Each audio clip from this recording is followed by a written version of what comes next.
Shopping for a lender can be one of the most overwhelming parts about getting a mortgage. We're going to talk about questions that you need to ask and also warning signs of a lender.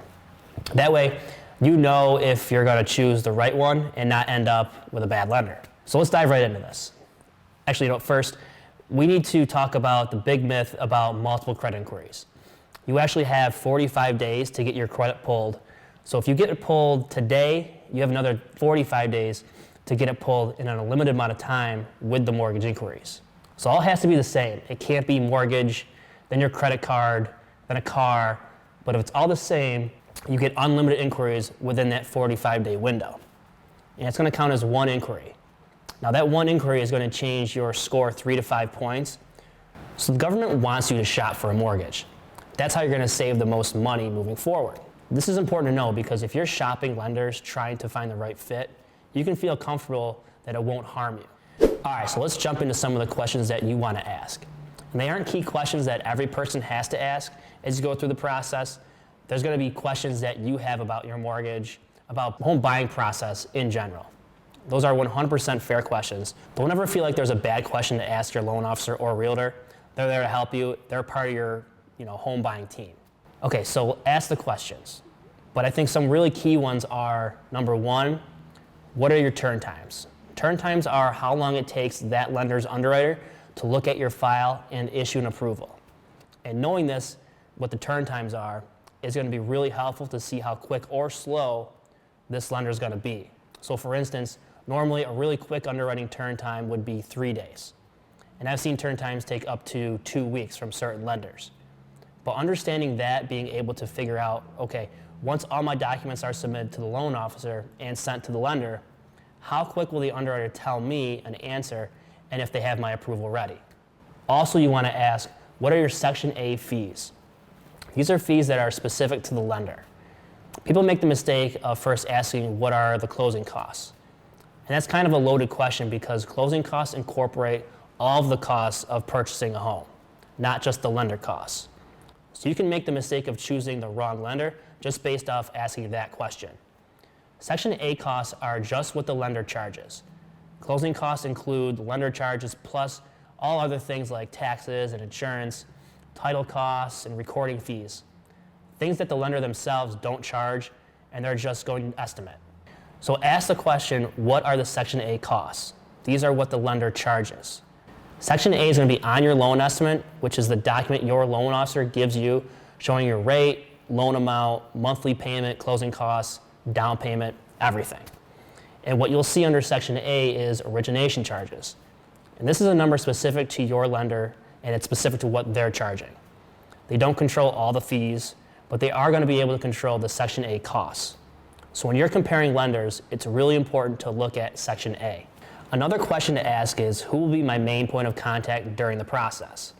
Sometimes with bigger companies, what can happen is you first talk with one person, get approved with them, and then you get handed off to another person. And this can be frustrating because you don't know who your point of contact is during the process. So it's important to know if you're going to be working with a company, ask who you're going to be talking to the whole time. Having this known is going to help you decide if a lender who might pass you off to another person is the right fit for you. And then ultimately, do they have the heart of a teacher? Now, don't literally ask, hey, do you have the heart of a teacher? But you want an advisor who has the heart of a teacher so that when you ask questions, are they patiently and willing to explain the process, or do they tend to ignore you or brush you off? You want someone who is going to be honest with you and educate you throughout the whole mortgage process in a way that is going to help you feel more confident and comfortable moving forward. So let's go ahead and talk about some of the warning signs that you need to watch out for. Now, not all lenders are out to get you. In fact, very few are. So I don't want you to feel like you always have to have your guard up, because that's really not the case. Most lenders really are good and they have your best interest in mind, but we do need to keep on the lookout for some warning signs. Number one is going to be quoting the rate with limited information. I know that when I quote rates for people, it is completely unfair for me to just quote a rate without any information. If somebody calls and asks, hey, what's your rate today? I'll say, can I give you a rate based off a scenario, which includes a specific credit score, specific income, and a specific down payment.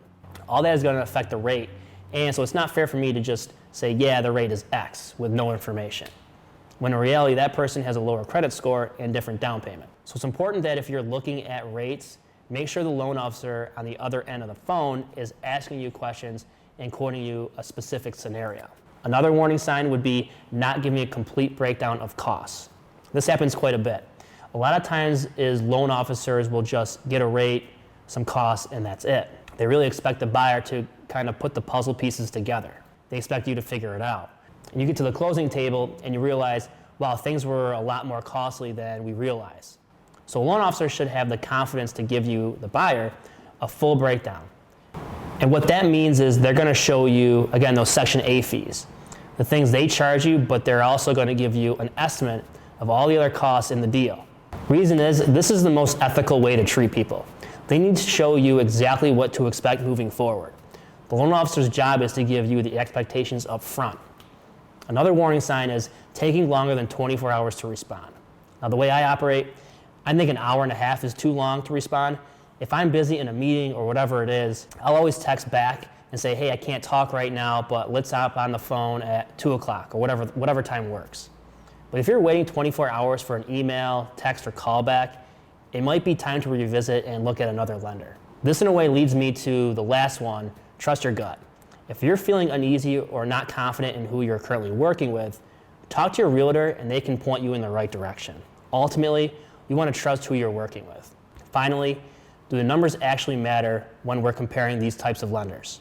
Short answer is yes, but there's a couple caveats here. So just because it's cheap doesn't mean it can close.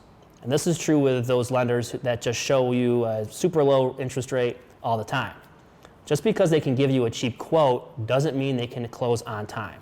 This is why a lot of realtors have frustrations with those so-called online lenders. Because if they can't close it, then you can actually miss out on the house if you're not within the contract closing date.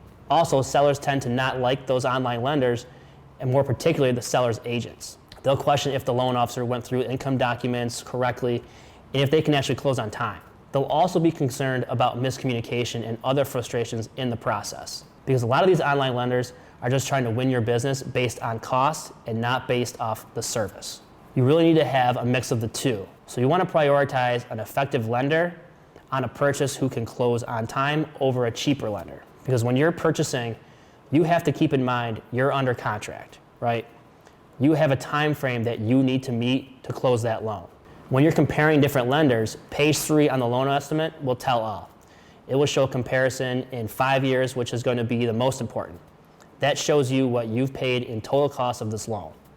It will show a 5-year horizon, but this is going to give us a really good idea to see and compare page 3 of each lender, comparing and see what's the cheapest one.